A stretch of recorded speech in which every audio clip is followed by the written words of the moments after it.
snap, back to pass, getting pressure, up in the pocket, throws, and it's caught. Touchdown, Miles Boykin. First and goal, Jackson rolls out to the right, slings it, end zone, caught, touchdown, Miles Boykin. The rookie out of Notre Dame. Jackson backs up, slings it to the back of the end zone. He's got Miles Boykin, touchdown Ravens.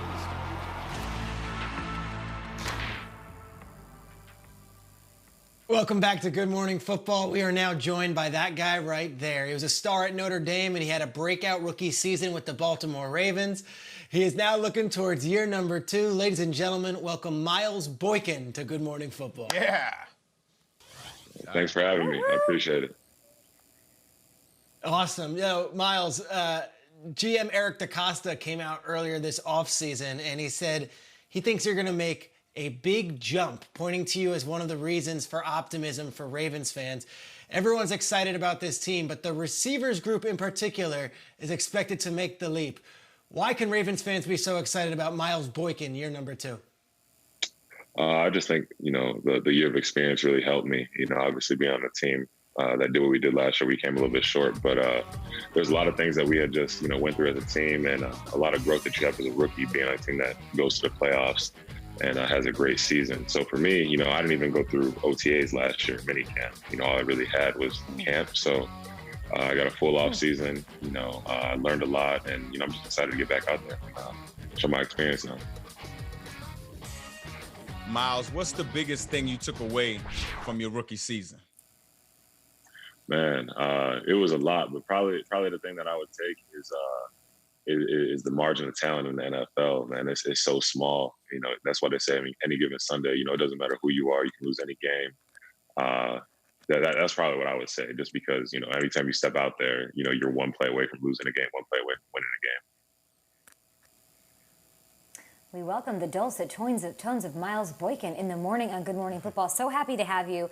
We loved your offense. We saw it all last year. Crushed teams 12 in a row into the playoffs. I've said it on the show, though. I think that this team and this offense is just scratching the surface of what it can do. I'm talking more big plays, polishing some things. I don't think we've seen nearly the potential of what you can do. So what have you been working on personally with Lamar, with the rest of your offense and coaches, specific things to polish and add on to your passing game?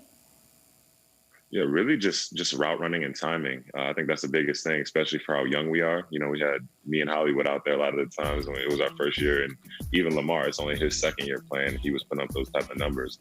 So, for us, I think it's really just about timing, and that's why, we've been working. We worked a couple weeks ago. I'm down here in Florida now, so hopefully we get another session in. But it's honestly just awesome to see the chemistry grow. That's what happens when you get young players that play together.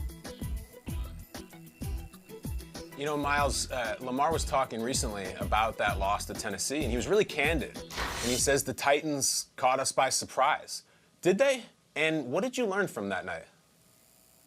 I don't think they caught us by surprise. I think, we didn't have our best game of the season, obviously. I think when we look back on it, it's really hard to win 13, 14, 15 games in a row, which is what we would have had to do to win a Super Bowl.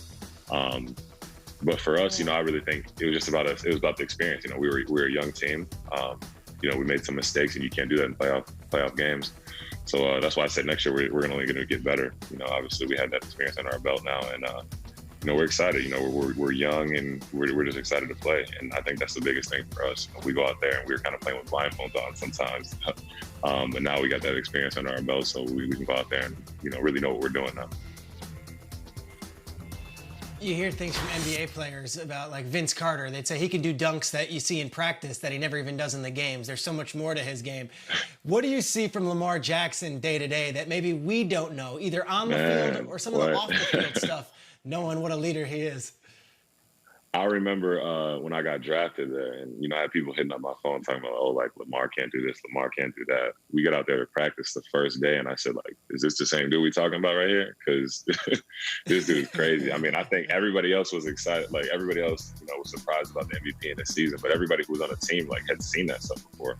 He does that stuff all the time in practice, just some of the throws he makes against our defense, I'm sure they'll tell you the same thing. It's ridiculous. Honestly, when we go out to the game, it's toned down a little bit, I think, because he does some pretty spectacular stuff in practice too. Yeah, that's what great players do, Miles. Your friend and former Notre Dame teammate Chase Claypool, He went in the second round to your biggest rivals, right? The Pittsburgh Steelers. Yep. What has the talk been like between you two? And is there going to be a jersey swap? I mean, like, how's it going to go down when you guys meet for the first time in week 7?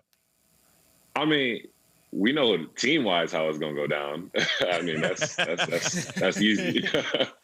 But no, that's my brother. Extremely excited for him. Obviously, I played 3 years with him, and that's my guy. So there's definitely gonna be a jersey swap. We talk all the time, and extremely excited for him. But I got drafted by the wrong team.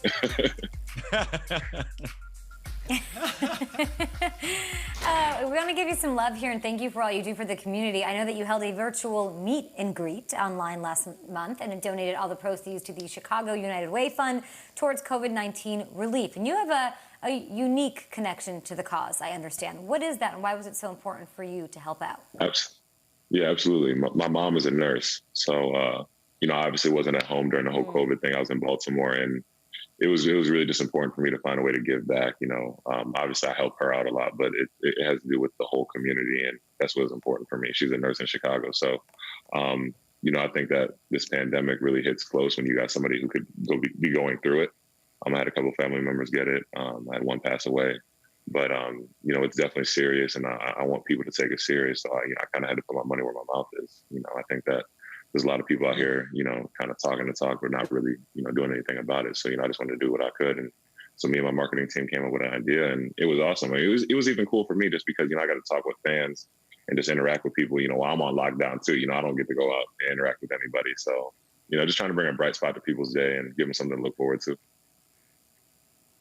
Well, thank you for doing that, and thank you for all that you do. I'm here in Chicago. My parents here. I hear sirens at the nearby hospital go off still regularly. So thank you for all that she's doing in keeping this community safe. And everybody can always go to NFL.com/relief to contribute or to learn more about the 6 nonprofit organizations that the NFL family has contributed over $100 million to. Miles Boykin, we need the jerseys, Schrags. We all need the jerseys. We got to get your jersey. Yeah, I need the jersey. For sure. Let's do it. We gotta set that up then. Yeah. We got it. All right, enjoy the rest of your off season. We'll see you through training camp, preseason, and hopefully we will get on the field sometime in 2020. Thanks, Miles. Thank you. I appreciate you guys having me again.